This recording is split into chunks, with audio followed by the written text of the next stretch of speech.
Well, speaking of heat and humidity, also flooding in neighborhood roads has been a big problem this summer because of all the rain we've gotten. One intersection in particular that's been an ongoing issue is the intersection of Diagonal Road and Losey Boulevard. News Channel 8's Kristen Elisario joins us now to tell us what's stopping the city from fixing the problem. The Public Works Department is well aware of about 60 intersections throughout the city of La Crosse that have a tendency to flood when it rains. Diagonal Street and Losey Boulevard is one of the top 10, and after what happened this weekend, residents may have even more reason to be concerned.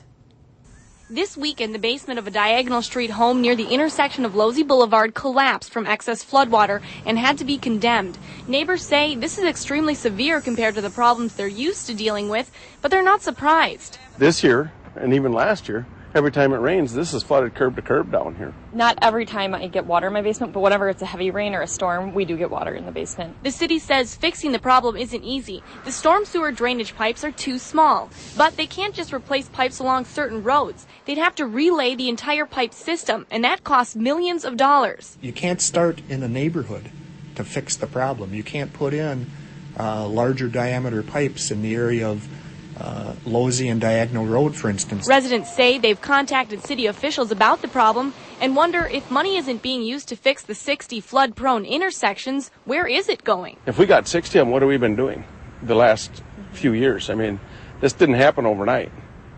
And so we should be doing something. Public Works has been doing storm repair projects every year. They say they'll continue to fix problems where they can, but without significantly raising tax dollars, it's hard to address every problem. The solutions are there. We know what the solution could be. How do we fund those in today's economy, and are the taxpayers willing to pay those kinds of costs to alleviate the problems? The city says with limited tax dollars available, upgrading the storm sewers is a very difficult priority-setting process. They must weigh all the intersection flooding issues with one another, and then each one of those problems is up against improvements to things like fire stations or City Hall. All right, thank you, Kristen. At the rate the city funds street repairs right now, the Public Works Department says they can only fix an area once every 200 years.